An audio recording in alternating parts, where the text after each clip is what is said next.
Bien, hermanos. Gracias a Dios, el clima cada vez es un poquito menos caluroso, ¿verdad? Y más fresco, sí, y estamos más cómodos. No sé si eso sea bueno o malo, ¿verdad? En cuanto a que sentimos fresquito, ¿verdad? Y nos acomodamos más cómodamente en la silla. Pero creo, hermanos, creo que la cuestión siempre es una cuestión de nuestros corazones. La disposición a escuchar, la disposición a atender, parte no del ambiente, sino del corazón. Y cuando el corazón es fortalecido para hacerlo, no importa el ambiente, estaremos dispuestos a poner atención. Pero sé que todos tenemos lucha y todos requerimos pedir al Señor fortaleza, y por eso siempre le animo a que lleguemos a tiempo para orar juntos, para pedirle al Señor que nos dé la capacidad, la gracia para estar listos en este día, hermanos. Gracias a Dios por hoy, gracias a Dios porque usted está aquí. Y vamos a iniciar, hermanos, nuestras enseñanzas, que el Señor nos guíe en su palabra. Me gustaría, hermanos, que leyéramos una porción que es la que vamos a atender y después hagamos una oración nuevamente. ¿Listos? Efesios capítulo 5, y vamos a leer versículos del 1 al versículo 9. Efesios capítulo 5, versículo 1 al verso 9. Nuestro tema es imita a Dios tu Padre. Y vamos a ver tres áreas en estos capítulos siguientes, este capítulo 5 completo, tres áreas en las cuales debemos imitar a Dios como nuestro Padre. Ahorita leemos dos de ellas, del 1 al 9, por favor, sígame ahí con su vista. Verso 1. Sean pues imitadores de Dios, como hijos amados, y anden en amor, así como también Cristo les amó y se dio a sí mismo por nosotros, ofrenda y sacrificio a Dios como fragante aroma. Pero que la inmoralidad y toda impureza o avaricia ni siquiera se mencione entre ustedes, como corresponde a los santos. Tampoco haya obscenidades, ni necedades, ni groserías, que no son apropiadas, sino más bien acciones de gracias. Porque con certeza ustedes saben esto, que ningún inmoral, impuro o avaro, que es idólatra, tiene herencia en el reino de Cristo y de Dios. Que nadie los engañe con palabras vanas, pues por causa de estas cosas la ira de Dios viene sobre los hijos de desobediencia. Por tanto, no sean partícipes con ellos, porque antes ustedes eran tinieblas, pero ahora son luz en el Señor. Anden como hijos de luz, porque el fruto de la luz consiste en toda bondad, justicia y verdad. ¿De qué manera podemos imitar a Dios nuestro Padre? Andando en amor. Pero hoy comenzaremos a hablar que tenemos que imitarle andando en la luz. Vamos a orar, hermanos, y pedir a nuestro Dios de su gracia. Señor, guíanos, por favor. Abre mi entendimiento. Abre, Señor, la comprensión nuestra como iglesia. Te ruego, Padre, que nos edifiques hoy. Y te pido, Señor, que lo que vamos a estudiar quede grabado, plasmado en nuestros corazones, mi Dios. De tal manera que necesitemos y vengamos a ti por gracia más, Padre, para vivir y obedecer lo que tú nos estás enseñando. Cautiva nuestra mente con tu palabra en esta mañana. Te lo rogamos en Cristo Jesús. Amén. Imitar a Dios el Padre, dice el verso 1, hazlo andando en amor como Él te amó. ¿Sí? Hablábamos de eso en las sesiones anteriores.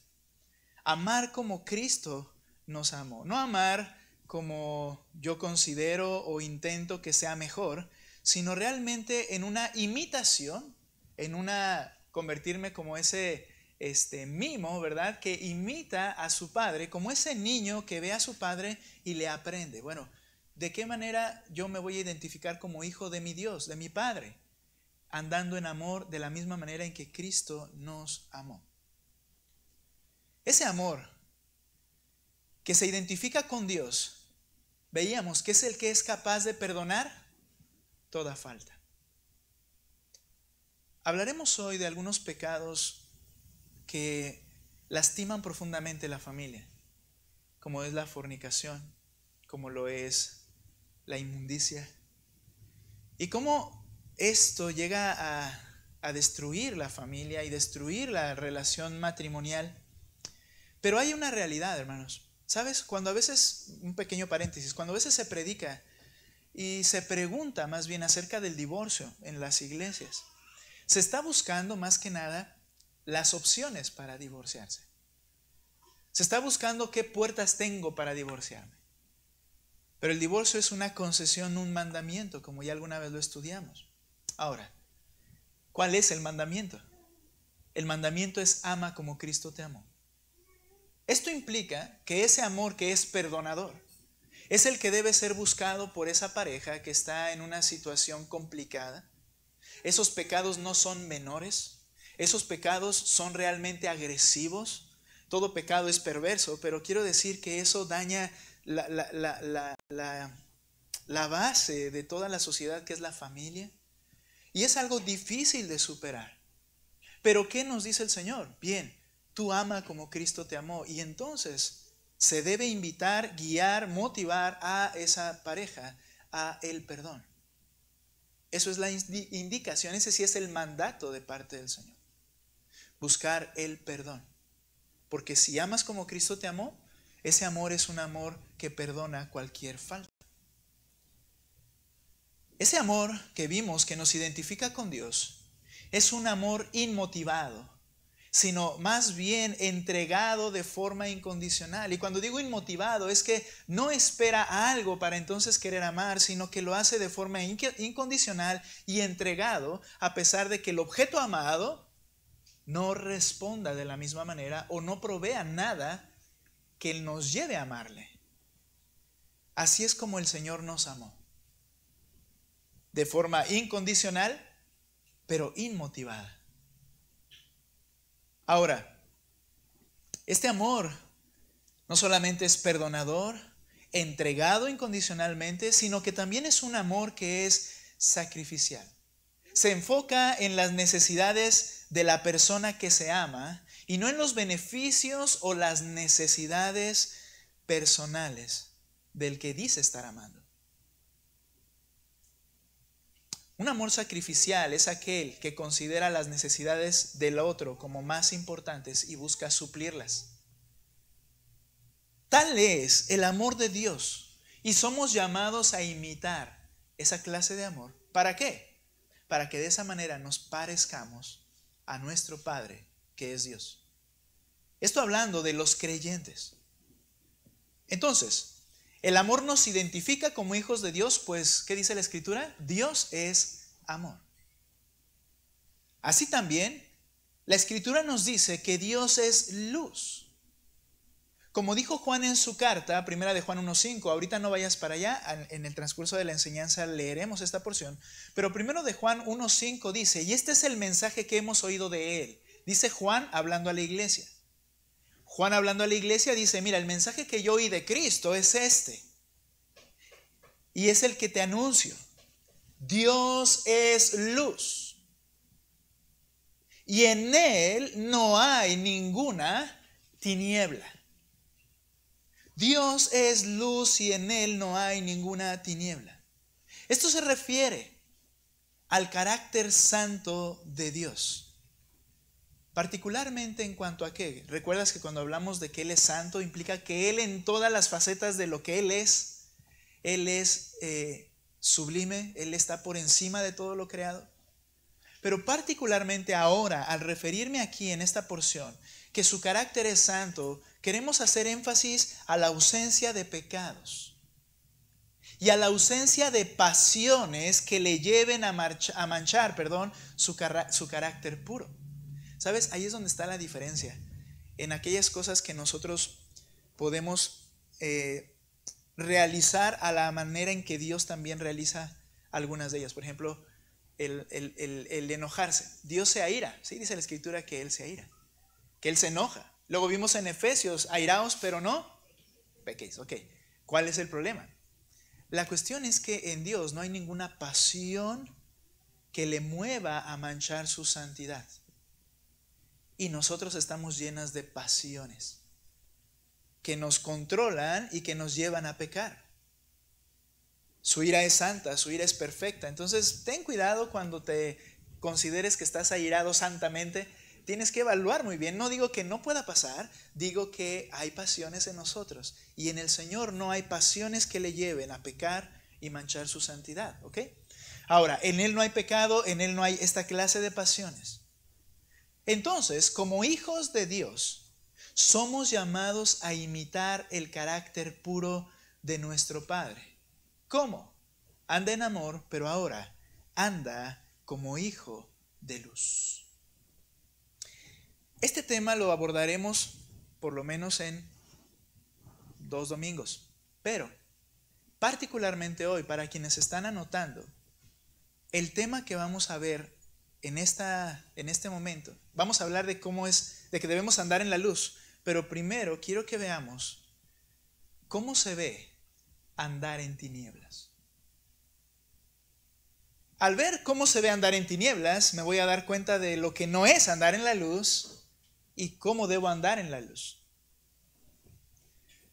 Hoy vamos a hablar de cómo se ve andar en tinieblas, ¿ok? ¿Cómo se ven las tinieblas en el carácter de una persona? Ve conmigo, por favor, al capítulo 5 de Efesios, donde estamos.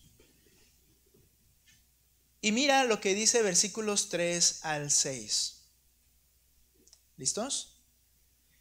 Pero que la inmoralidad. Vienen algunas características de andar en tinieblas. Toda impureza o avaricia ni siquiera se mencionen entre ustedes. Le habla al creyente, como corresponde a santos. Esto no debe estar.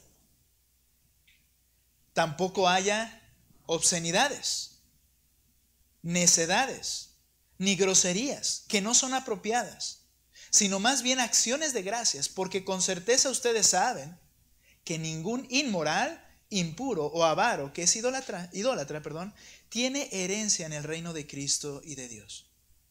Que nadie los engañe con palabras vanas, pues por causa de estas cosas, las mencionadas en los versos anteriores, la ira de Dios viene sobre los hijos de desobediencia.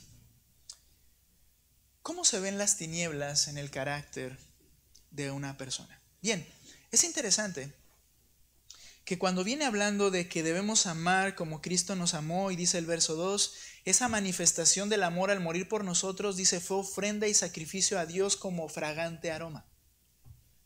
Dios vio a su Hijo y ese sacrificio ofertado por el pecado le fue agradable y satisfizo su ira, satisfizo su justicia, y entonces Él se agradó, fue grato al olor para Él. Podríamos decir que un creyente, cuando está practicando esta clase de amor, son sacrificios de aroma agradable delante del Padre. Ahora, ¿cómo se ven las tinieblas en el carácter de una persona? Lo primero que vamos a ver de la lista que da Pablo es que primero habla de que hay un amor correcto, un amor que se parece a Dios, pero mira cómo es el falso amor. Habla del falso amor, de lo que el mundo llama amor y que es erróneo. El falso amor. Las tinieblas y el carácter de una persona que está en tinieblas se caracteriza, valga la redundancia, por un falso amor. ¿Has escuchado la bandera que se levanta ahora y decir, bueno, lo bueno es el amor? ¿Por qué dices que el amor está mal? No importa entre quién y con quién sea, pero es amor y ese amor es bueno y Dios es amor. Y hay que tener mucho cuidado. Bajo esta mentira hay iglesias que aceptan todo tipo de prácticas porque ellos dicen que el amor es de Dios. Pero hay un falso amor. Ahora, ¿cómo es que se puede determinar que hay un falso amor y que hay un amor genuino? Bueno, la verdad es la siguiente. Y Cristo dijo, yo vine a dar testimonio de la verdad. ¿Cuál es la verdad? Dios es amor, ¿cierto? Ese es un principio, una verdad que podemos reconocer. ¿Qué quiere decir esto? Que Él no tiene amor, ya lo hemos mencionado. Que no solamente actúa con amor, que de Él no emana amor, no es solamente eso, sino que Él es esencialmente el amor. Por lo tanto, si hay una persona que puede definir de manera perfecta lo que el amor es, esa persona es Dios. Y la definición de lo que el amor es y cómo se ve es la misma persona de Cristo. ¿Quieres saber cómo es el amor? Mira a Cristo y ve cómo actuó. Ese es el amor genuino y esa es la definición perfecta de amor. Sin embargo, la humanidad al caer en pecado, el pecado, le ha infectado, y digo infectado entre comillas porque no quiero decir que sea una enfermedad que se cure con alguna sustancia o algún procedimiento, pero digo que el pecado le ha infectado como una enfermedad letal. Le ha infectado de forma total al hombre. De tal manera que ha distorsionado todo concepto en su mente y corazón de lo que es bueno. Ha distorsionado lo que el amor genuino es. Y también distorsionó su capacidad de amar. Nota, cuando Dios crea a Adán y Eva, Dios los crea y en una palabra, siendo santos ellos, perfectos sin pecado, como criaturas, les dice, voy a decirlo en una sola palabra, ámense. Da indicaciones y le dice al esposo que él va a guiar, a la esposa que ella es su ayuda idónea, que se unan en esa joya del matrimonio perfecto que es la sexualidad. Y les dice, y proqueen hijos y llenen la tierra de mi gloria. Y que en todo lugar se refleje quién soy yo a través de ustedes. Él les dijo en una sola palabra, podríamos decirlo así, ámense. Implicaba la relación, implicaba las responsabilidades, implicaba cumplir el pacto entre ellos, implicaba los hijos, implicaba la familia, implicaba el gobierno de todas las cosas. Ama a Dios al obedecerle, ámense ustedes al estar unidos. Bien. ¿Y qué incluyó ahí? Incluyó el sexo dentro de ese amor perfecto. Viene el pecado y entonces distorsiona todo lo que soy, lo que pienso y cómo lo veo. Y entonces, aunque fui enseñado a amar, ahora yo distorsiono la manera de amar, incluida la parte que hace énfasis en estos textos, la sexualidad. Hermanos, vamos a tocar, ya lo dije en matrimonios, pero ahora como iglesia, con una audiencia un poquito más, ¿cómo podríamos decirle? Variada. Vamos a hablar de un tabú en las iglesias cristianas. No, de sexo no hablen porque eso es feo, me da nervios. No. Dios habla y Dios quiere que entendamos cuál es su voluntad, porque la humanidad practica un falso amor. El mundo alega, dice John MacArthur, el mundo alega que necesita amor. Y el amor es defendido y ponderado en todas las esquinas. Los años 60. Una de las supuestas reclamos o frases más importantes de esa época era el amor. ¿Y qué veías al momento en que las cámaras pocas que había se fijaban en esos que defendían y proclamaban el amor? Una serie de inmoralidades y perversidades, pero ellos decían que es amor. ¿Notas? Sin embargo, tú y yo también hemos sido afectados en nuestro concepto de amor. Es por eso que es necesario entender cómo es que es el amor y cómo debemos amar como Cristo nos amó. Pero ahora, sigo leyendo, ya corté lo que estaba diciendo John MacArthur, ¿verdad? Dice, el mundo alega que necesita amor y el amor es defendido y ponderado en todas las esquinas. El amor romántico se aclama. Se explota de continuo el deseo emocional y lujurioso como si se tratara de amor genuino. La búsqueda fantasiosa del amor perfecto, se presenta como la experiencia humana perfecta. Sin embargo, es un falso amor, como estoy diciendo.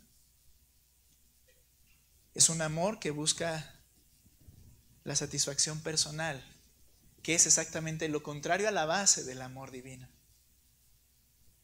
Escucha las canciones. Escúchalas. No las escuchas. No, sí, escúchalas. Y analiza lo que estás escuchando. En algunas ocasiones hay hermanos que han dicho, y es cierto, ¿no? No quiero ser con esto determinante en qué se debe hacer o no, pero bueno, es que si escucho música que habla del amor, no hay ningún problema. Sí, nada más acuérdate algo. Si no fue un creyente que define el amor como Dios lo define, seguramente está equivocado. Ten cuidado con lo que vas a escuchar y defender. ¿Por qué? Porque el amor que ellos van a promocionar es un amor que lo ven a la luz de un hombre que está en tinieblas, por muy bueno que sea esa persona.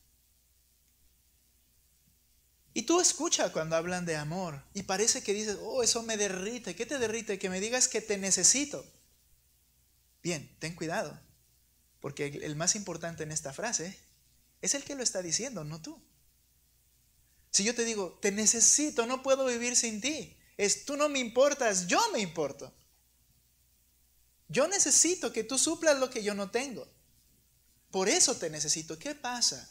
Pasa que cuando ya no suple lo que esta persona necesita, le va a desechar y buscar a alguien que necesite otra vez, para que supla lo que la persona amada no suplió ya. Esta clase de amor es un amor imperfecto. En lugar de ser un amor inmotivado, como vimos, este amor es gobernado por la fornicación. Les voy a explicar cómo es que esto se define. En lugar de ser inmotivado, sí hay un motivo y se llama fornicación. En lugar de ser un amor sacrificial, se complace en inmundicias a costa de los demás. Traducción, es para usar a la otra persona.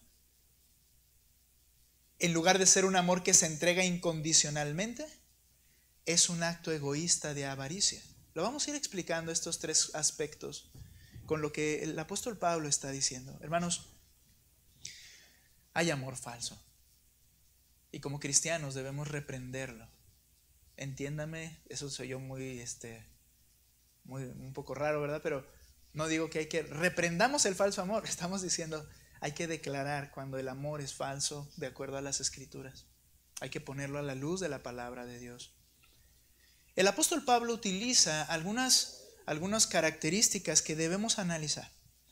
Mire lo que dice el verso 3. Viene hablando del amor perfecto, de aroma fragante a Dios, y luego viene en el 3 y dice, pero, en contraste con ese amor que es bueno, pero que la inmoralidad y toda impureza o avaricia ni siquiera se mencione entre ustedes como corresponde a los santos.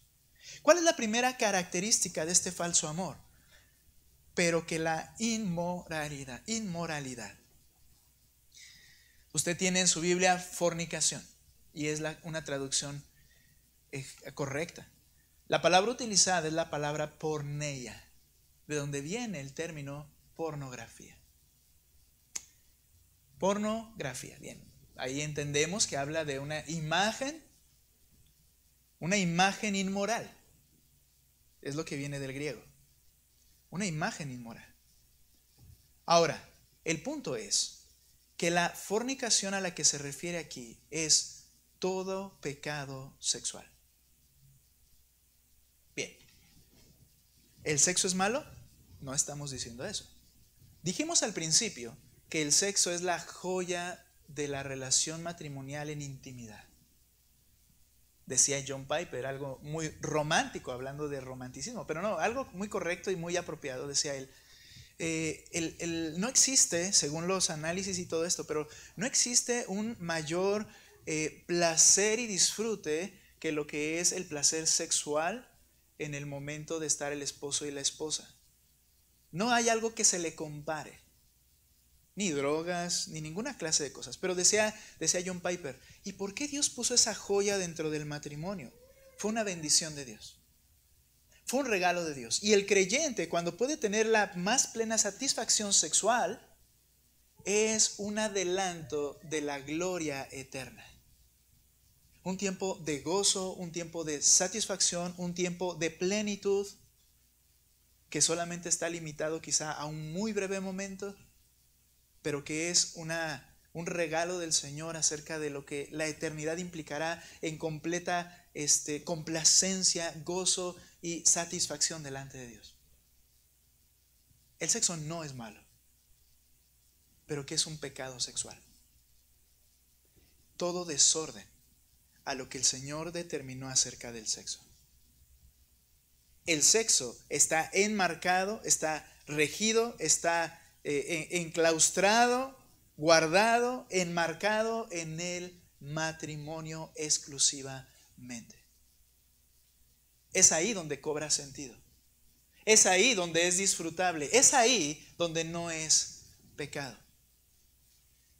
Ahora, si a esto agregamos que el Señor siempre ha enseñado que el genuino amor es amar al otro sacrificialmente, es una entrega, en una palabra, es una entrega absoluta hacia la otra persona, entonces un desorden sexual implica que el único interés sea mi propia autosatisfacción. Hermanos, ustedes tienen hijos jóvenes o ya maduros. Ustedes y yo mismo hemos luchado con alguna clase de desorden sexual. ¿Qué implica? Que no es una entrega solamente con mi esposa en mi recámara donde nadie más tiene que meter las narices, sino que se convierte en un ídolo que se persigue y si la esposa no me lo da, lo voy a buscar. Los jóvenes hablan de pornografía visual, los jóvenes buscan autogratificarse, le llaman para que no se oiga feo, la masturbación y el placer sexual que está limitado y sigue limitado al matrimonio. ¿Cuántos de ustedes han hablado de este tema en casa, hermanos? ¿Cuántos hemos hablado de este tema en casa?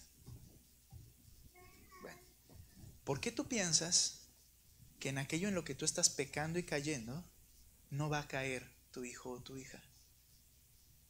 ¿Por qué lo puedes pensar? Tienes que sacar a la luz las cosas y reprender lo malo. Tienes que enseñarles lo que Dios dice. ¿Por qué, hermanos? Porque el más grande ídolo que Satanás ha utilizado era una bendición, pero en el mundo caído se convirtió en un ídolo que es el sexo. Entonces, creyente, escucha esto. Dice el apóstol Pablo, algo que ni siquiera se menciona entre ustedes: fornicación. ¿Hay un desorden sexual en tu vida?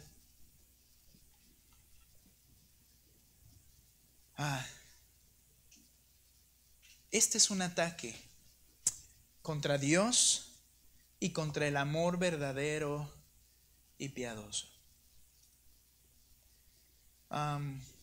Bueno, podríamos adentrar y decir muchas cosas más, pero si no, no vamos a acabar ni en 2 sesiones. Pero nada más quería mencionar algo, un consejo de abuelita, ¿ok? Un consejo de abuelita, no de mi abuelita, de otra abuelita, que le decía a sus nietas: mira, si tú no cuidas a tu esposo y estás con él, va a buscarlo en otro lado, ¿no? Es un consejo de abuelita. Es una realidad. ¿Por qué? Porque somos egoístas. Pero esto no es una realidad para ti, creyente. Tú como creyente, lo contrario a la fornicación se llama dominio propio. No puedes culpar a tu esposa de hacer un desorden sexual, de mirar algo que no debes mirar, de hablar con alguien que no debes hablar, o de practicar algo tú solo que deberías practicarlo con tu esposa y decir es que ella no quiere. Porque Dios te dice desde el cielo, esto ni siquiera se debe considerar en ti. ¿Cómo se llama? Dominio propio. ¿Tienes falta de dominio propio? Ven y pídemelo. Él no le va a echar la culpa a la esposa. Él no le va a echar la culpa al esposo, porque no es exclusivamente del hombre. Él no le va a decir, es que el esposo no te gratifica, entonces, no, dominio propio.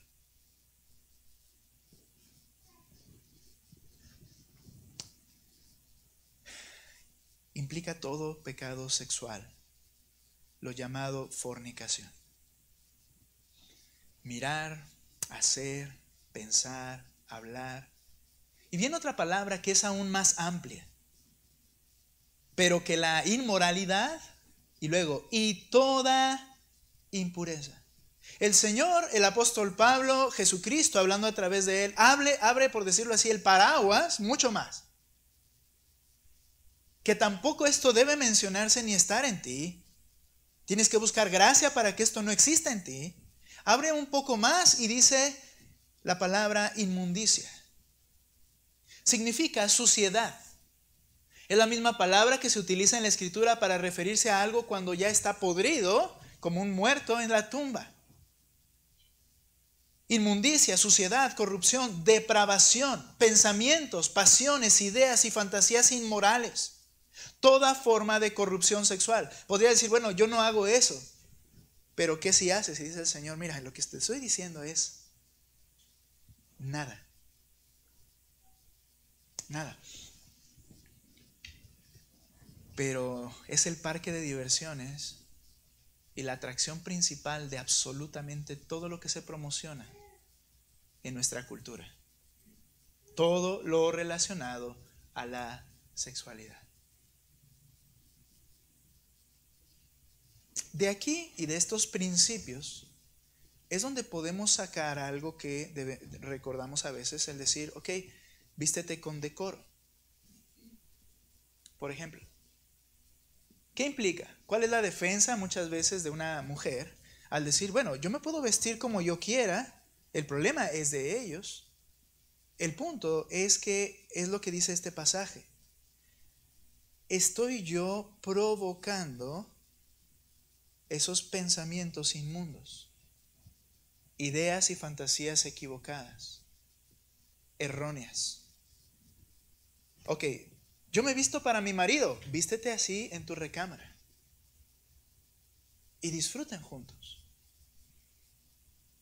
Ten cuidado. El creyente está llamado para, dice, como conviene a santos, y el creyente debe reflejar su santidad en todo lo que hace y en todo lo que refleja, en todo lo que anuncia.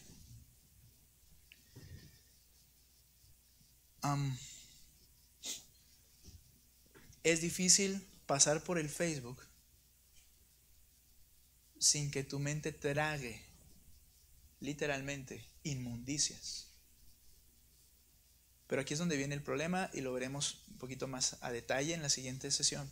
El problema es que el creyente lo está absorbiendo y dice, pues nada más lo vi y ya lo estás practicando y ni cuenta te has dado. Y dice el Señor, tienes que quitar eso de tu vida. Habla de fornicación, habla de inmundicia, toda clase de inmundicia sexual. Y luego dice en este pasaje una característica más que parece como que, ¿y esto qué tiene que ver con esto, verdad? Con lo que estamos hablando, avaricia. Esta palabra significa ambición o codicia. Bueno, ¿por qué es muy apropiado? Y de hecho siempre, casi siempre que se menciona la fornicación, lo sigue la avaricia. ¿Por qué? La fornicación y las inmundicias son una forma de avaricia en el área del pecado sexual. Es egoísmo que busca la autogratificación. Es el deseo de satisfacer el apetito personal tomando lo que no es permitido, lo que no te pertenece. Esa mujer del Facebook no te pertenece tu esposa. Alguien dijo, yo no puedo llegar a esa conclusión, quizá por mi pecaminosidad. Pero he oído a varias personas, incluso algunos escritores, decir, uno puede apreciar la belleza de las mujeres sin pecar. Se me hace difícil. No quiero decir que yo no pueda decir, hay mujeres hermosas en nuestra congregación. Decir lo contrario, son todas feas. No estoy diciendo eso. Pero creo que estás en una línea tan delgada. Cuando dices, ¿a qué te refieres con que es hermosa? No, es que es de carácter agradable. No, es que su cuerpo es atractivo. Ten cuidado. No te está permitido. No te está permitido. Cada quien tenga su propia esposa y cada mujer tenga su propio esposo. ¿Cuál fue la razón de que daba esta instrucción Pablo en 1 Corintios 7? A causa de las fornicaciones. Encuentra el placer y la satisfacción en ella. Este es lo hermoso del don de continencia. Un don dado por el Señor al creyente o a algunos creyentes para poderles servir de manera plena, que implica que la persona que tiene ese don no tiene la necesidad ni atracción que otros no tenemos. Y por lo menos por algún tiempo. Es un autocontrol que el Señor otorga también a una persona de esta forma. No quiere decir que no pueda desear casarse y vivir una vida matrimonial, sino que el Señor, por medio de ese don, le cautiva en su mente para no estar obsesionado, preocupado por este aspecto.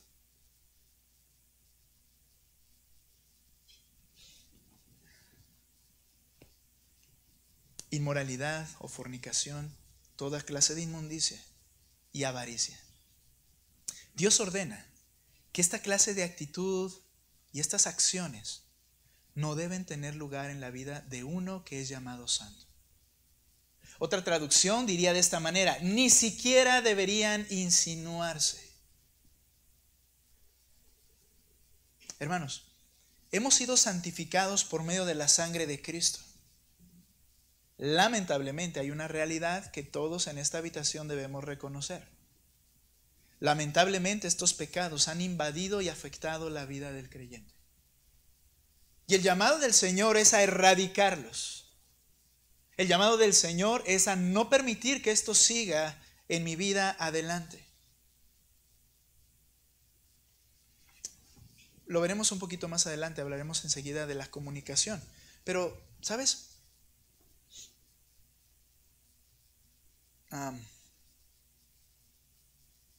De lo que está lleno mi corazón habla la boca y reacciona también mi persona.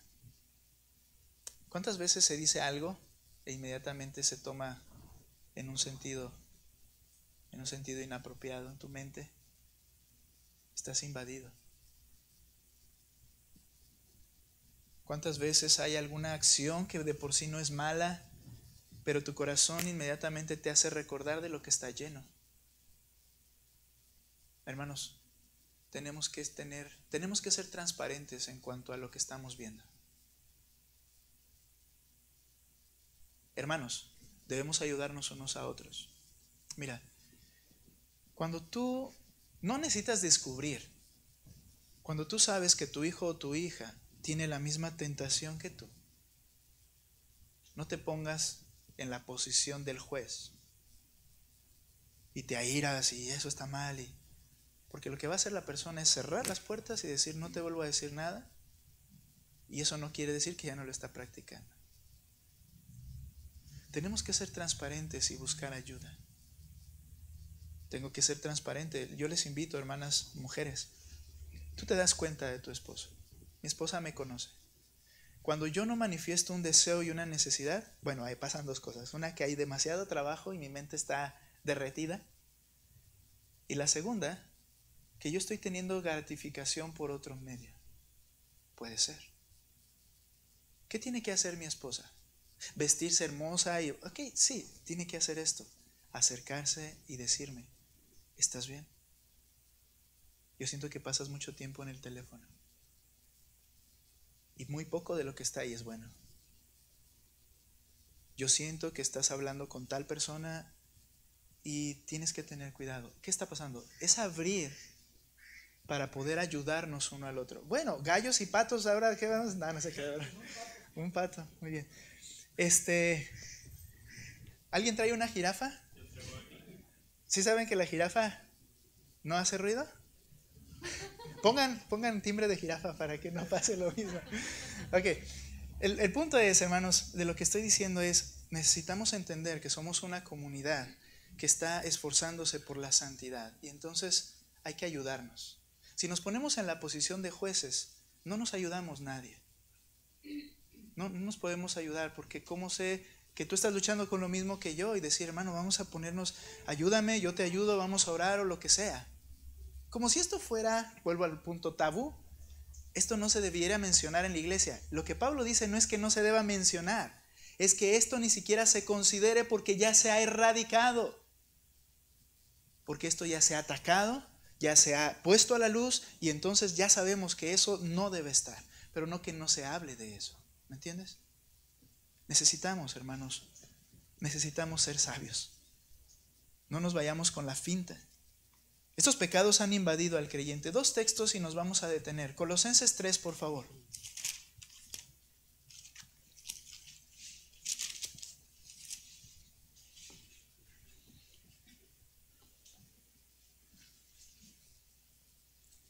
Algo que debes de tú ser cautivado en tu mente es el siguiente versículo, 3:5. Por favor, ustedes ayúdenme a leer este texto. ¿No han participado en la lectura? Ayúdenme por favor en este versículo. ¿Qué dice? Haced morir, pues, lo terrenal en vosotros, fornicación, impureza, pasiones desordenadas, malos deseos y avaricia, que es idolatría. ¿Notas cómo une la avaricia? Y luego dice que es idolatría. ¿Por qué? Porque se convierte en mi foco de atención. Estas inmoralidades sexuales se convierten en mi foco de atención, vivo para eso, me enojo cuando no me lo dan y es mi ídolo. Ahora, ¿qué es lo que le dice al creyente? Al creyente le dice en este versículo, consideren sus miembros como... Bueno, lean ustedes la primera frase otra vez. ¿Qué dice las primeras 2 líneas? Adelante. Haced morir, pues, lo terrenal en vosotros. Perfecto. Haced morir pues lo terrenal. Toma cartas en el asunto y mata esa parte pecaminosa en tu vida. ¿Qué tienes que hacer para matarlo? Mi fórmula no va a ser la misma a la tuya. Y hay unas fórmulas que son absolutas en la palabra de Dios, pero tienes que hacer algo. Dijo el Señor, si es necesario cortarte la mano, córtala. Ahora recuerda que el pecado no está en este miembro. El pecado está en el corazón, pero ¿qué está diciendo? Tienes que tomar decisiones radicales. Yo invito a que si tu esposo no está atendiendo a eso, busques ayuda porque lo amas. Sí, muchas esposas viven sometidas a un sufrimiento permanente. El esposo no quiere que nadie se entere, la esposa se da cuenta. Si lo amas un poquito más, pide ayuda. ¿No es el principio en la escritura? Si no te oye a ti, mira, toma 2 o 3 siervos del Señor y vuélvele a decir que está haciendo mal. ¿Aplicará esto? Por supuesto. No te avergüences, el pecado es de Él. Y viceversa. Al final de cuentas, hermanos, no se trata de castigar, se trata de amor genuino. Dice entonces, hey, tienes que matar esto en tu vida. Y nota cómo ha afectado a la iglesia de manera tan profunda. Segunda a los Corintios 12, 21, perdón, hermanos. Segunda a los Corintios 12, 21.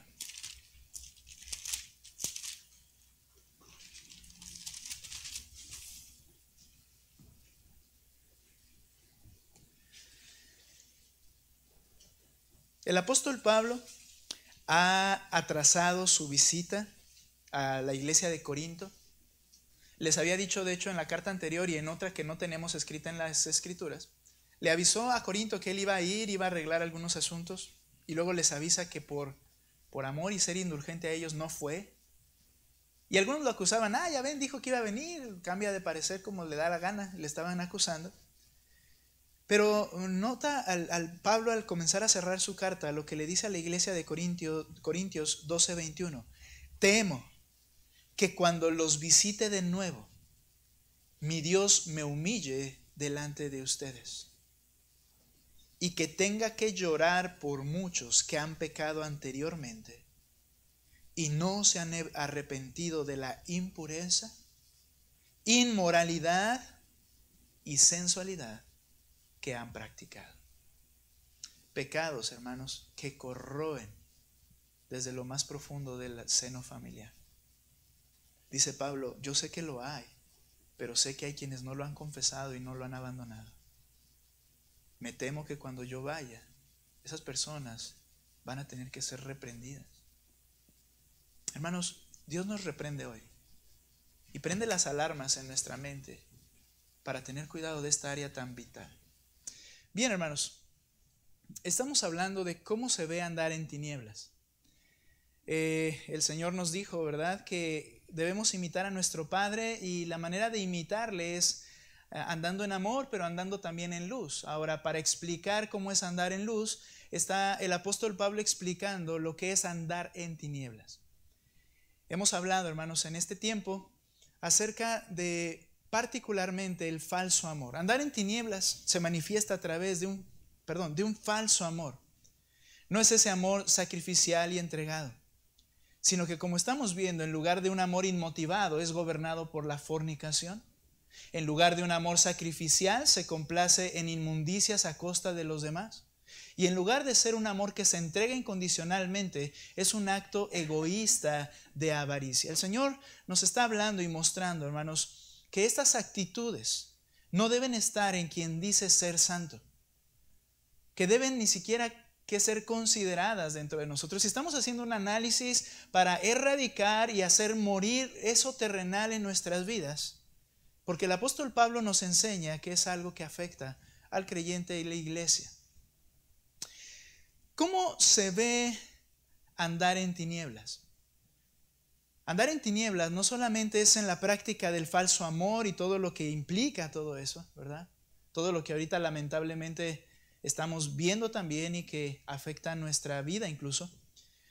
También otra área que es importante, y el apóstol habla de ello, es la comunicación soez. Una comunicación vil, sucia. Platicaba ahorita con una hermana al respecto, y es cierto, cuando hablamos de,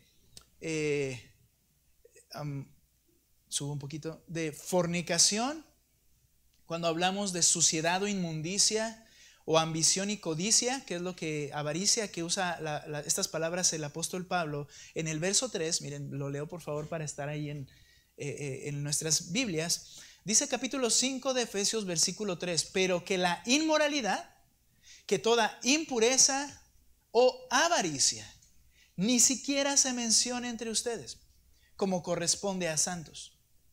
Estas son las características del falso amor, estos tres aspectos que mencionamos. Ahora, la cuestión es que estas cosas muchas veces están tan ocultas. Tan ocultas que cuando llega a suceder que explota la bomba o que salen a la luz, llegamos a decir, pero es que no se le veía esto por ningún lado. Es verdad, hay un aspecto aquí que puede pasar por incógnito y de lo cual ya hemos hablado que no debe ser. Que si yo me doy cuenta en mi esposo o en mi esposa, tengo que enfrentar el pecado y tengo que ayudar a mi esposo o a mi esposa.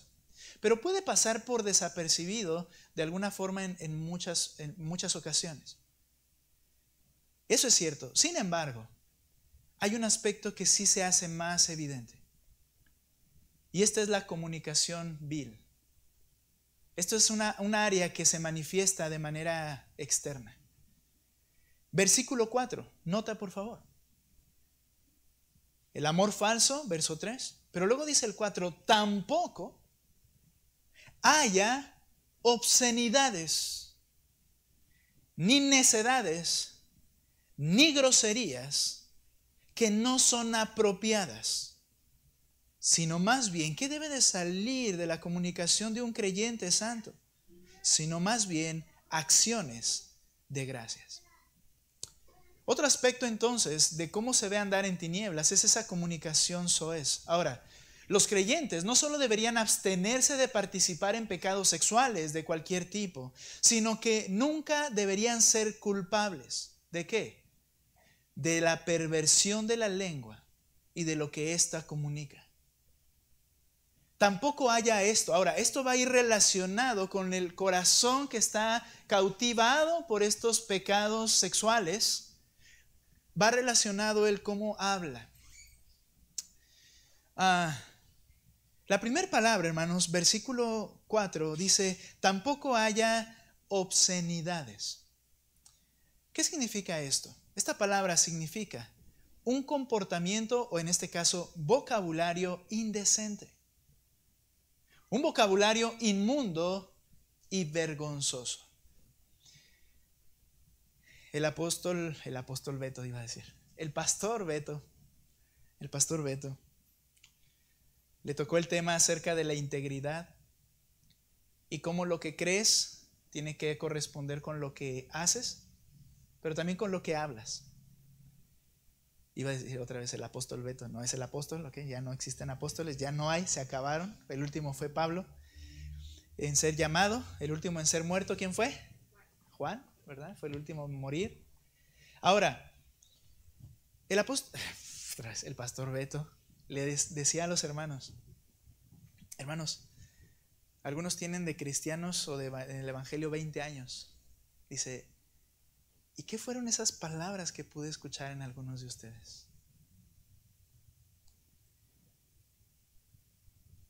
¿Así hablas?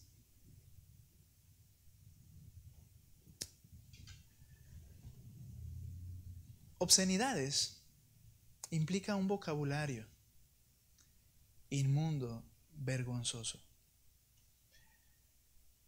Implica, hermanos, decir, ahorita enseguida habla de conversación vulgar, groserías, pero implica usar términos y usar palabras y expresar cosas con mis labios que son inmundas, que son sucias, que no deberíamos hablar de esa forma ni de esas cosas. Pero ¿qué nutre mi vocabulario? Nuevamente, de la abundancia del corazón habla la boca. ¿Sabes?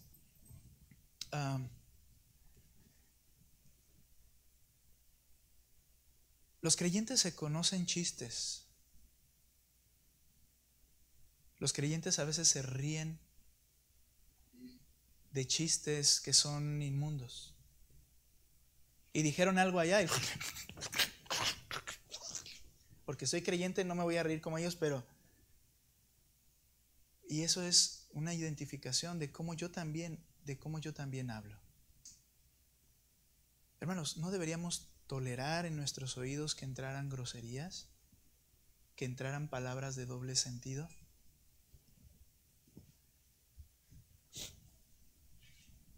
Pero deberías tener como amigo un espejo. Ponte el espejo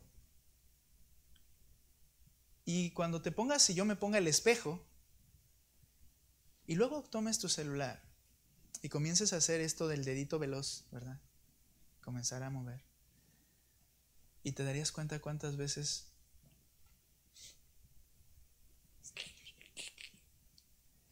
y es porque estás en una conversación inmunda, soez, grosera, que no corresponde al carácter santo de Dios. Muchos de las... A ver, ayúdame. ¿Dónde está Carlita? No, se fue. Ah, no, aquí está. ¿Memes? No, ¿el otro cuál es? ¿Hay otro, no? No, ¿los memes? Los memes, ok.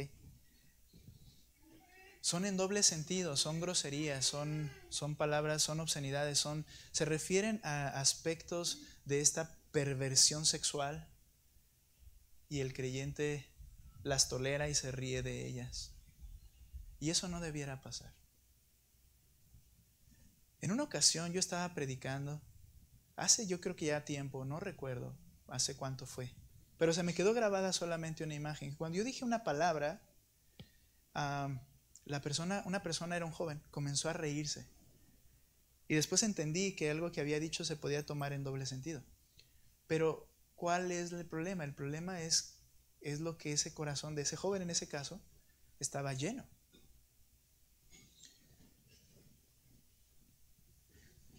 Las obscenidades no solo es el comportamiento indecente, sino el vocabulario inmundo y vergonzoso. Hermanos, podríamos decir, si sales al mundo, tú te das cuenta que es la manera de hablar. Tienes un trabajo y tienes un contacto con más personas que cuando se sientan en la mesa, parece que eso es lo único de lo que pueden hablar. De inmundicia. Podríamos usar una palabra que nos quede más clara a nosotros. Porquerías de las que hablan y nosotros estamos ahí en medio y estamos escuchando y nos estamos riendo y nos estamos nutriendo y pensamos, no, es que yo no quiero que ellos piensen, ¿verdad? Que yo quiero estar cercano para compartirles de Cristo. No, tú te estás nutriendo y te está gustando de lo que se está hablando. Son cosas que deberían sonrojarte y avergonzarte, pero no lo hacen.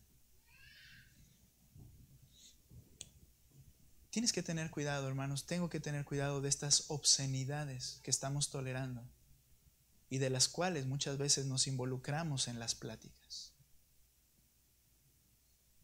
Hermanos, un consejero decía algo que es muy cierto. Cuando, por ejemplo, hay un pecado sexual, un problema de un pecado sexual, muchas veces se tiene que saber la historia para poder ayudar en los problemas. Pero muchas veces hay cosas que mejor no quieres escuchar. Mejor no las escuches. Mejor entiende el problema y bueno, yo no quiero detalles, hermanos o personas, yo no quiero detalles, solo dime específicamente qué está pasando, cuál es el problema, porque hay personas que disfrutan con hablar de manera detallada de las inmundicias en el aspecto sexual y debemos de tener mucho, debemos de entender, hermanos, que eso es algo que dice el Señor, ni siquiera debe de estar considerado. Ese vocabulario soez, hermanos, es nutrido por lo que ves y escuchas, y tú también vas a hablar de ello. Es difícil que si esto ya está en tu mente, al momento de hablar acerca de algún aspecto, no venga a tu mente. No puedes lograr eso. Está hablando una persona de manera natural y está explicando algo, está hablando de lo que sea, y mi mente está ya saturada de eso. Tú estás mal y yo estoy mal cuando estamos así. ¿Sabes? Puede llegar al momento en que cuando tú realmente manifiestas un hablar decente en lugar de un hablar vergonzoso, las personas que hablan de manera vergonzosa cuando tú llegues cambien de tema. Eso sería una buena señal. Eso sería una buena señal. En lugar de decir, oye, Alberto, estábamos hablando de, porque tú has avalado lo que hablan. ¿Te ha pasado realmente? ¿O realmente te involucras de una manera tan natural que lo vergonzoso parece no ser tanto? Luego viene y dice otra palabra, dice, tampoco haya obscenidades ni necedades. Esto significa palabras tontas, palabras vanas, conversaciones que rebajan al hombre, que no edifican ni dan gracia a los oyentes, como dice Efesios 4:29, que no aprendes nada, que ni siquiera hay un tema en particular del cual se está hablando, sino solamente son bobadas y tonterías. Y debes de tener cuidado, dice, no haya este tipo de conversación contigo. Ahora, hay que entender, hermanos, cuando decimos bobadas y tonterías, no estoy diciendo que menosprecies el nivel de habla de ciertas personas. Por ejemplo, si tú hablas con un niño y estás platicando con él, bueno, su conversación no va a estar en un nivel de conocimientos de algunos aspectos superior, pero aún en eso aplica, hermanos. Te están diciendo algo que es honesto, te están explicando algo que quizá la persona no conoce. No nos referimos a eso de decir, ay, qué aburrido hablar con este, no tiene nada de conocimiento, es un tonto. No. Estamos refiriendo a que cuando estamos hablando cosas que no simplemente no ayudan en ningún sentido. Y podemos pasar horas hablando y riéndonos. O podemos pasar muchísimo tiempo hablando de estas conversaciones de gente simple. Y tú como creyente tienes este tipo de charla. Bueno, el Señor dice que esta conversación no es apropiada. Utiliza y dice obscenidades, necedades y luego groserías. Y esto relacionado con lo anterior se refiere a una conversación vulgar. Implica la habilidad de convertir palabras o actos en un sentido diferente y hacia lo inmoral.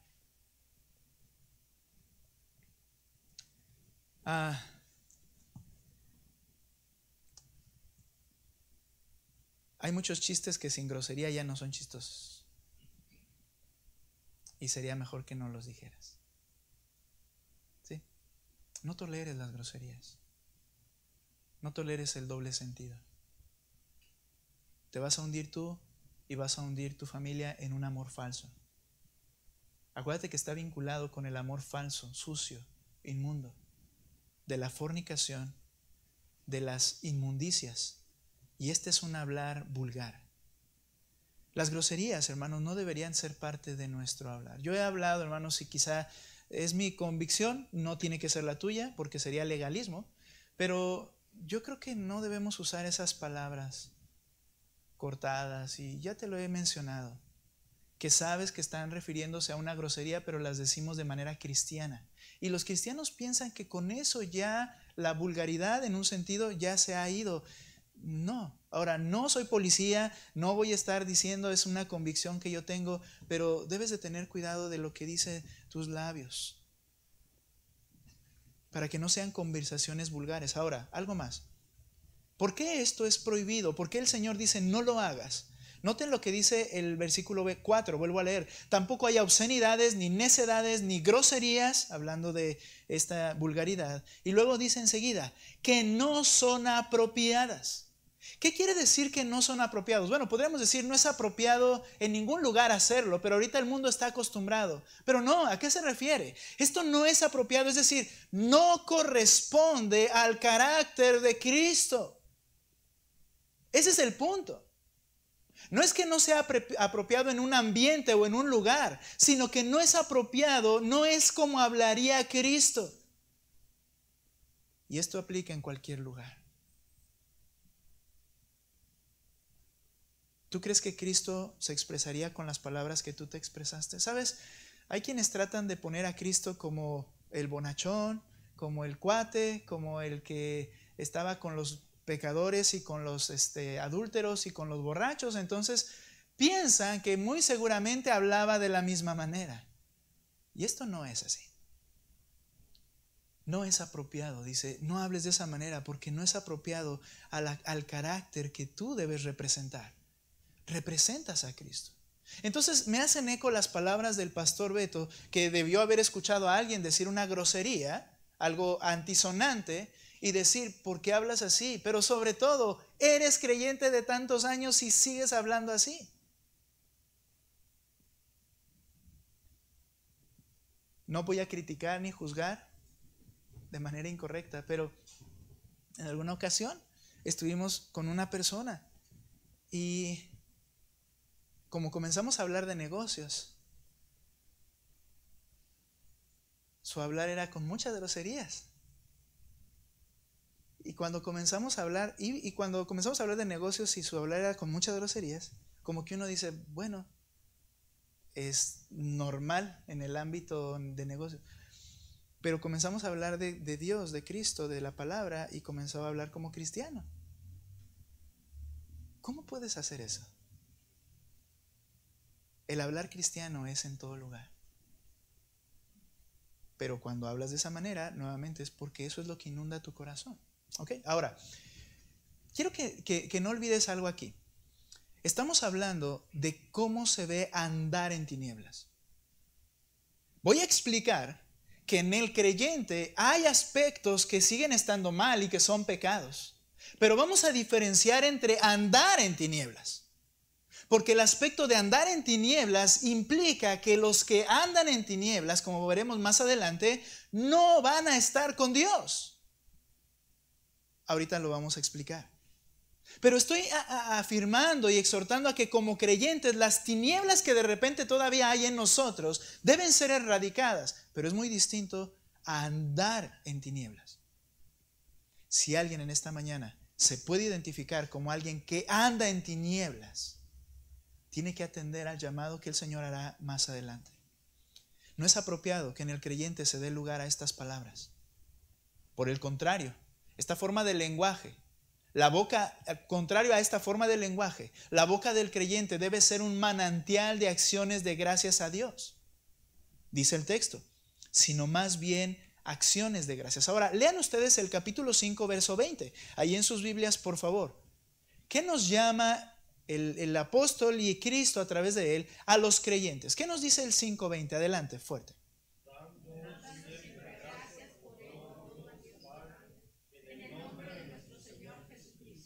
Dando siempre gracias a Dios por todo. Cuando hay un tipo de plática así, hermanos, y tú puedes simplemente con decir, bueno, yo doy gracias a Dios por... Créeme que esa es como una espada que rompe todo ese ambiente y toda esa forma de hablar. Dice el Señor, debieras siempre estar dando gracias a Dios en todo lo que tú estás haciendo. Poner a Dios en medio. Porque cuando pones la luz, las tinieblas se disipan. Pero muchas veces lo guardamos atrás y nos metemos a las mismas tinieblas que ellos están viviendo.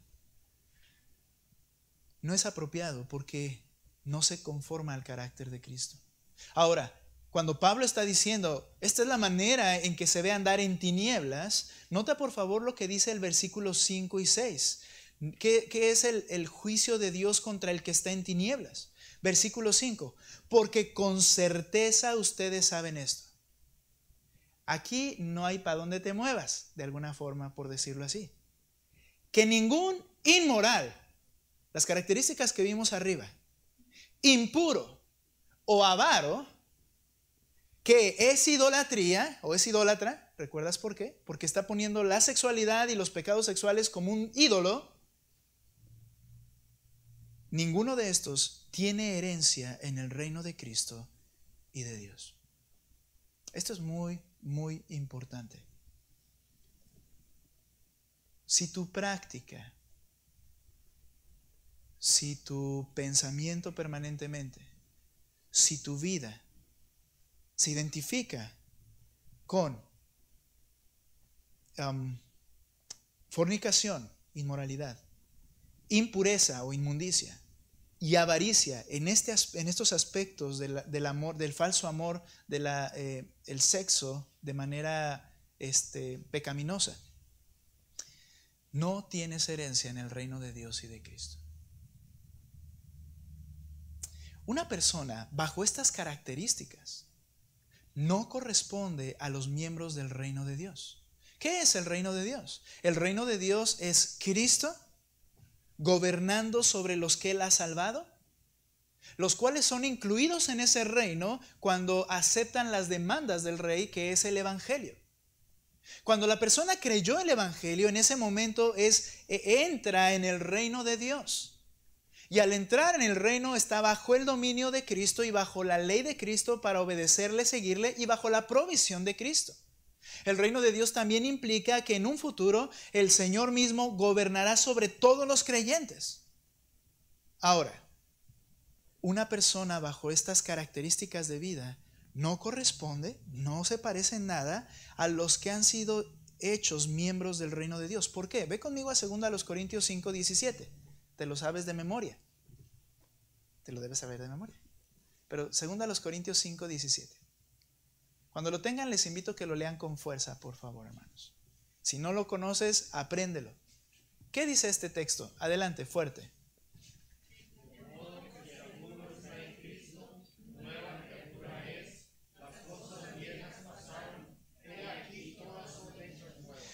Cuando vinimos a Cristo, dice, cuando alguno está en Cristo, las cosas viejas pasaron y todas son hechas nuevas.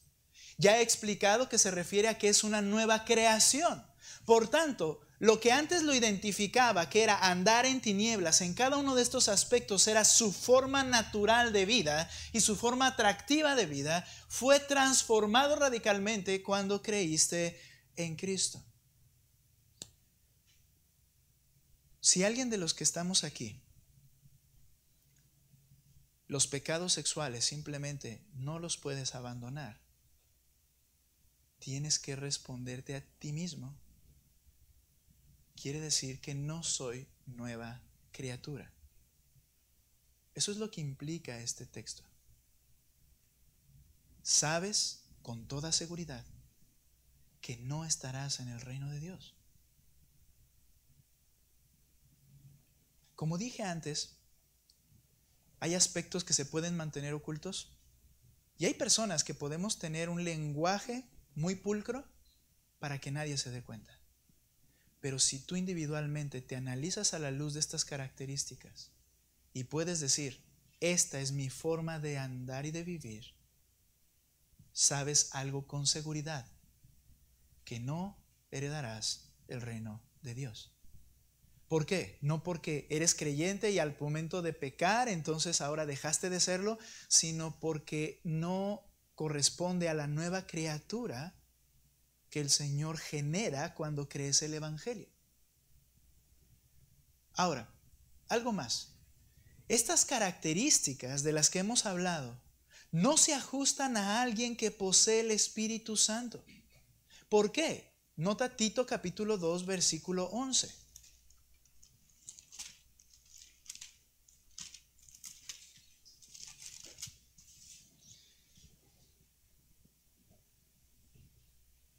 Tito capítulo 2, versículo 11 y 12. Porque la gracia de Dios, que significa el favor y todos los recursos de Dios, porque la gracia de Dios se ha manifestado, ¿ok? Trayendo salvación a todos los hombres. Ahora, ¿qué pasa cuando el Señor salva a alguien? Enseñándonos que negando la impiedad y los deseos mundanos, esos que hemos descrito previamente, vivamos en este mundo sobria, justa y piadosamente, aguardando la esperanza bienaventurada y la manifestación de la gloria de nuestro gran Dios y Salvador Jesucristo. ¿Cuál es el punto en esto? ¿Quién es el que hace esta labor? Está hablando del Espíritu Santo. Una persona cuando ha creído en Cristo, el Espíritu tiene una labor. Nos empieza a enseñar desde ese momento que esas cosas no están bien y que debemos abandonarlas. Es tal la enseñanza y obra del Espíritu Santo que la persona sobre la cual el Espíritu está y le comienza a enseñar, comienza a abandonar cosas de manera prácticamente, déjame aclarar, prácticamente de manera natural comienza a abandonar cosas que sabe que están mal. No estoy diciendo que las deja por completo de manera automática e instantánea, si no, no tendría sentido lo que vamos a ver enseguida. Pero de manera instantánea sí, el Espíritu le comienza a enseñar de tal manera que él dice, hoy debo abandonar esto no está bien, esto no agrada al Señor. Y comienza a andar de una manera distinta. Si tú no has sido enseñado por el Espíritu, si una persona vive de esa manera, es porque el Espíritu Santo no le ha confrontado. Quiere decir entonces que esa persona no ha tenido la experiencia de que el Espíritu Santo entre a morar dentro de él, porque Él es el que nos enseña. Ahora, una persona que se caracteriza por esta clase de vida, por esta clase de deseos y por esta clase de palabras, escucha por favor, no puedes considerarte redimido. Mira lo que dice Primera de Juan capítulo 3.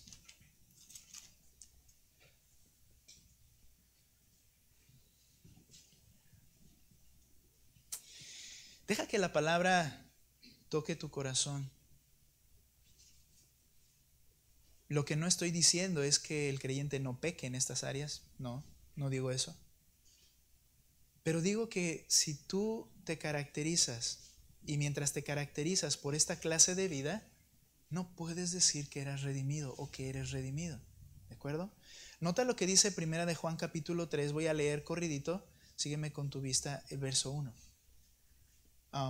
Permítanme un segundito. Me equivoqué de porción. Ok. Mira lo que dice. Miren cuán gran amor nos ha otorgado el Padre, que seamos llamados hijos de Dios. Ok, está identificando con quiénes está hablando. Hijos de Dios. Y eso somos. Por esto el mundo no nos conoce, porque no lo conoció a Él. Amados, ahora somos hijos de Dios y aún no se ha manifestado lo que habremos de ser, es decir, aún no hemos sido transformados por completo. Pero sabemos que cuando Cristo se manifieste, seremos semejantes a Él porque lo veremos como Él es. Bien, sabemos es que es una convicción que hay en cada creyente. ¿Qué produce esta convicción? Y todo el que tiene esta esperanza puesta en Él se purifica así como Él es puro. No dice es puro así como Él es puro. Dice que entra inmediatamente en un proceso de purificación que se comienza a parecer a la pureza que el Señor, y le conduce a la pureza que Dios tiene. Se purifica, habla de un acto permanente y constante, así mismo como Él es puro. Entonces, al explicar esto, el apóstol Juan pone las cosas en blanco y negro. Y dice lo siguiente: todo el que practica el pecado, el que anda en tinieblas, quiere decir. De hecho lo dice en el capítulo 1, ahorita lo vemos. Todo el que practica el pecado practica también la infracción de la ley, pues el pecado es infracción de la ley. Ustedes saben que Cristo se manifestó a fin de quitar los pecados y en Él no hay pecado. Todo el que permanece en Él, traducción o otra palabra, hijo de Dios, no peca. Todo el que peca ni lo ha visto ni lo ha conocido. Esta frase no peca significa no vive permanentemente en pecado. Es similar a se purifica a sí mismo, pero aquí dice no peca. Es decir, la persona sigue viviendo con la misma patrón de pecado y de inmundicia en su vida. Dice no, el que es creyente no vive de esa manera. No vive de esa manera. Ahora,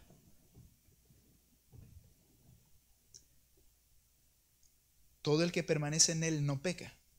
Todo el que sigue viviendo de esa manera, todo el que peca, ni lo ha visto, ni lo ha conocido. Esto tiene razón, porque cuando le he visto, me hizo nueva criatura y de manera ya natural en ese momento hubo un cambio en algún aspecto importante y profundo en mi vida.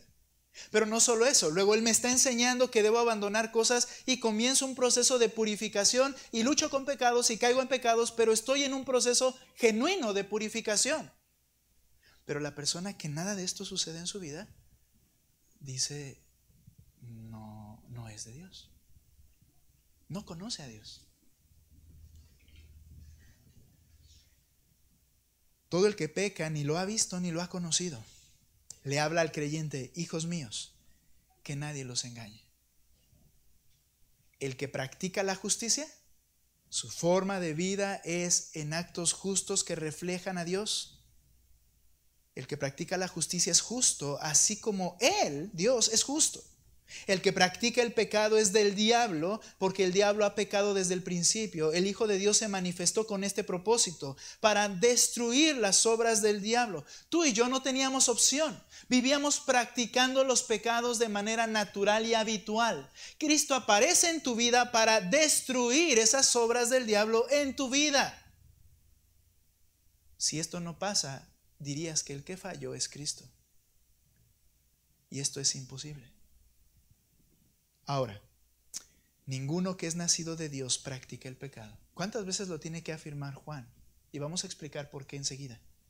Ninguno que es nacido de Dios practica el pecado, porque la simiente de Dios permanece en él. Recuerda, el Espíritu Santo está en él. Y esa simiente no puede permanecer pecando porque es nacido de Dios. En esto se conocen los hijos de Dios y los hijos del diablo. Todo aquel que no practica la justicia no es de Dios, tampoco aquel que no ama a su hermano. Cuando Pablo está hablando, estas cosas te identifican, anda en estas cosas, es porque el creyente puede y debe andar en estas cosas. Pero cuando no se practican, es para que se identifiquen y se den cuenta que no están relacionados con Dios. Ahora, ¿cuál es el problema? El problema es que hay personas que viven en pecado, que conocen su condición, su vida constantemente en una vida pecaminosa, mentirosa, que simulan otra cosa y aún así siguen diciendo: yo también voy al cielo. Tenemos derecho de afirmar y decir lo que queramos ser ya en esta época. Yo soy un elefante rosado, respétame. Eres un elefante rosado. Esa no es. Yo soy cristiano, respétame. ¿Está bien? ¿Eres cristiano? No. Eso no es así, no funciona así. Dice el apóstol Juan: el que no tiene estas cosas es del diablo. No tiene por qué quebrarse la cabeza en un sentido. Yo tengo claro algo. Hoy el Espíritu Santo está hablando a tu corazón. Y Él es el que te recuerda y te hace saber: hey, ¿sabes que eres hijo de Dios? Y hay pecados en ti que tienes que abandonar. Pero si Él te está tocando y te dice: sabes que no lo eres, deja de engañarte a ti mismo. No te engañes. No vas a lograr nada con eso.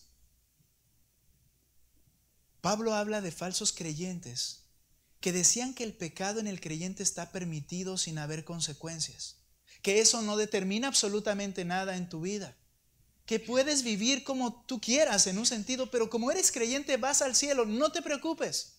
Esos creyentes falsos existían desde el primer siglo y comenzaron a engañar y a mentir y a confundir a los creyentes que luchaban por su santificación, a decir, no, es que no tienes que preocuparte, vamos al cielo. Eso lo podemos ver en Romanos capítulo 6. Ve conmigo por favor a este pasaje. El apóstol Pablo en este pasaje está como respondiendo preguntas retóricas que provenían de una falsa idea o de falsas enseñanzas. Romanos capítulo 6, verso 1. ¿Qué diremos entonces? ¿Continuaremos en pecado para que la gracia abunde? Hay una corriente llamada el calvinismo radical, por llamarlo de alguna manera, que dicen, yo soy elegido. Eso la Biblia lo dice.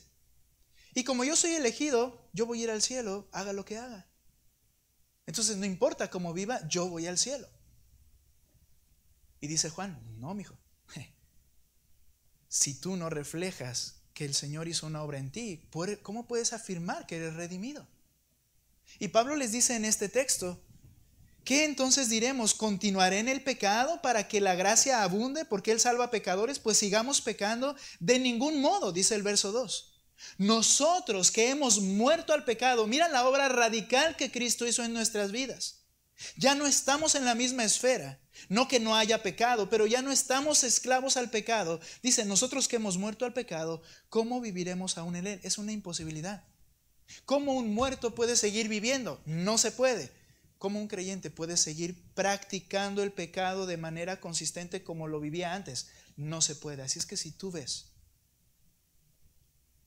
en tu vida esto, no te engañes. Si tú ves en tu familia, en tus hijos, en tu ser amado, en tu esposo, esta vida práctica así, ora por él.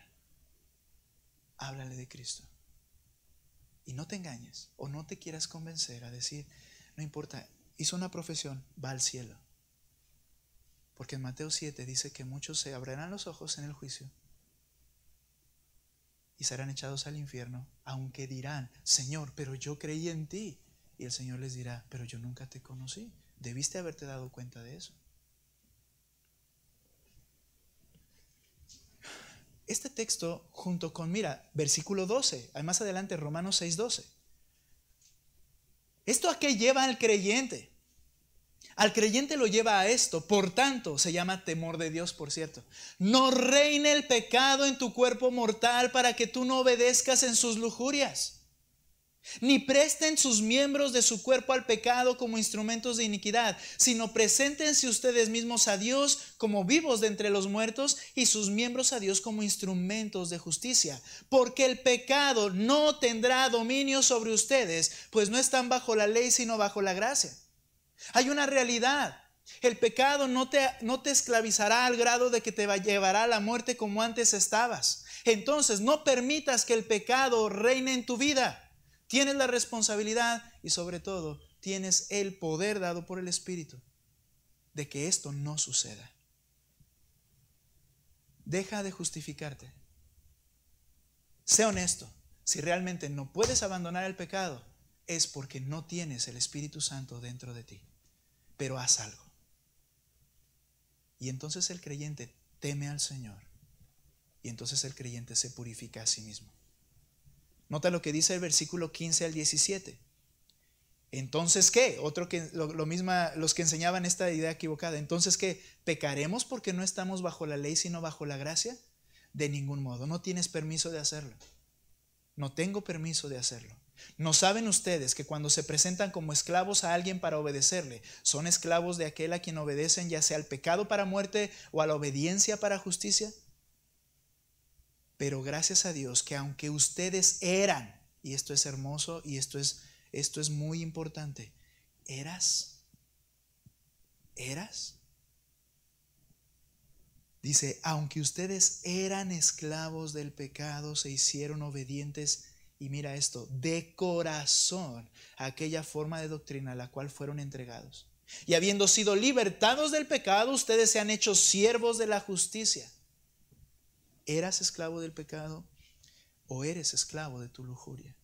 ¿O eres esclavo de tu fornicación? ¿O eres esclavo de tu mentira? Antes eran los creyentes genuinos, pero ahora ya no lo soy.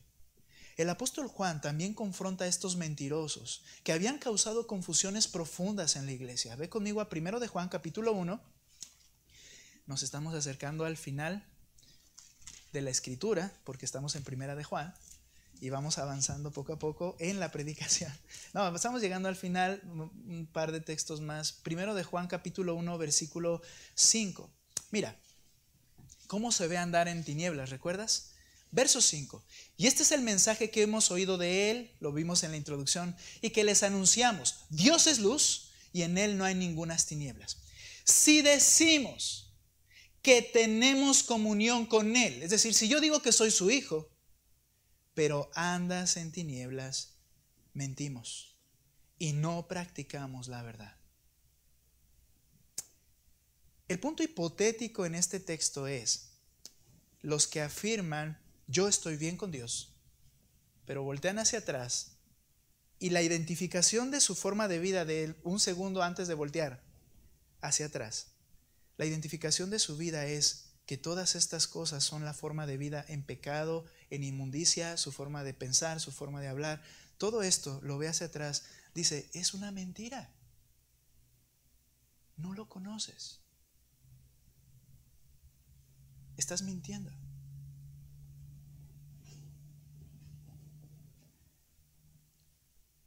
Pero si andamos en luz, como lo vamos a ver la próxima semana, como Él está en la luz, en Él no hay pecado, pero si el creyente está andando en esa luz, tenemos comunión, y esta traducción es un poco difícil de traducir, tenemos comunión los unos con los otros, lo hace como de manera horizontal, pero en realidad lo que se está refiriendo Juan es, si andamos en luz, tenemos comunión Él con nosotros.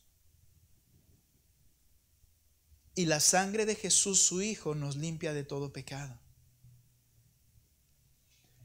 En el creyente existe el pecado, pero de manera permanente el creyente es limpiado de todo pecado porque tiene comunión con la luz, porque está andando en la luz, porque su vida está siendo transformada paulatinamente. Pero el que no tiene estas cosas no tiene comunión con Dios y por tanto ningún pecado suyo ha sido perdonado.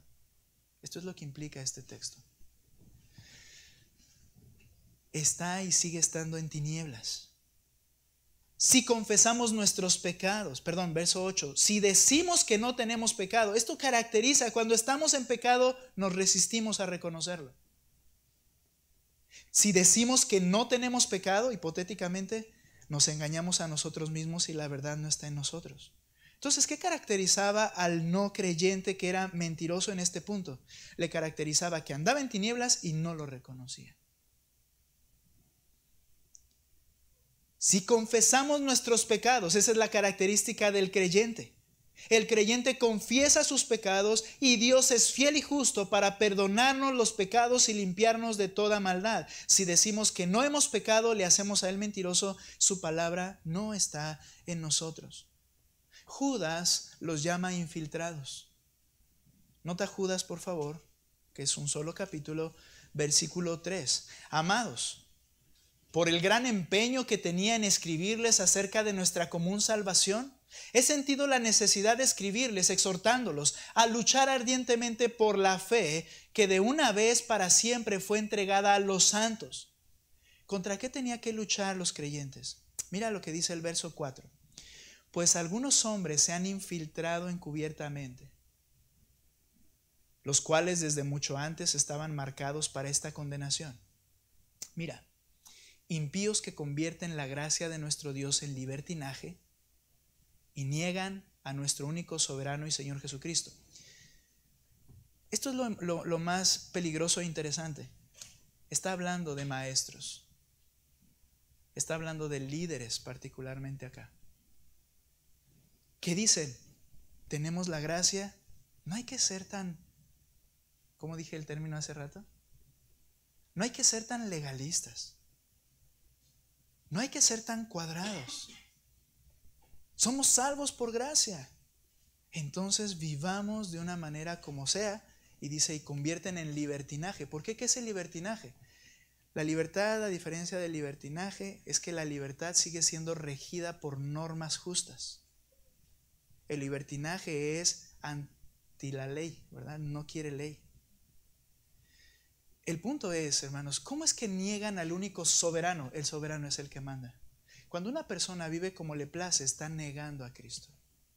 Está negando su régimen, está negando su ley.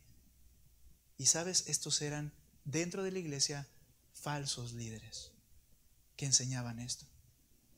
Hablaba hace un momento con una hermana y me decía, pero es que el pastor es el que dice esto. Le dije, ahorita vamos a hablar de eso. Promueven el pecado, ellos mismos viven en pecado. Y dice la Escritura, son personas perversas que fueron puestas para esta misma condenación. Convierten la gracia de nuestro Dios en libertinaje. Ahora, ve Judas ahí mismo, versículo 12. Toda la carta habla de eso, ¿verdad? Pero mira lo que dice. Estos son escollos ocultos en los ágapes de ustedes. Los ágapes eran las ceremonias de amor, la convivencia, la comunión como iglesia. Dice, bueno, como si fueras en un barco, hay escollos debajo que si no tienes cuidado van a romper la nave. Dice, estos están ocultos allí. No se ven a primera vista.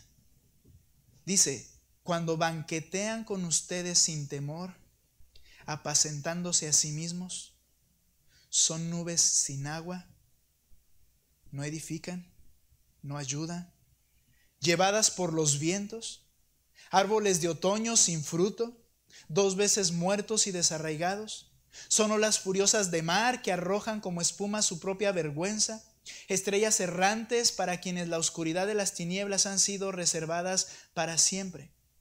De estos también profetizó Enoc en la 7ª generación desde Adán, diciendo, el Señor vino con muchos millares de sus santos para ejecutar juicio sobre todos y para condenar a todos, escucha, los impíos de todas sus obras de impiedad, que han hecho impíamente y de todas las cosas ofensivas que pecadores impíos dijeron contra él. Verso 16, estos son murmuradores, criticones, que andan tras sus propias pasiones, hablando con arrogancia, adulando a la gente para obtener beneficio. Lo peligroso de todo esto es que son personas que caen bien. Son personas que para los demás es, wow, qué agradable es, ¿verdad? Cómo me dice cosas, a mí me hace sentir bien. Me decía ahorita la hermana con la que estaba platicando.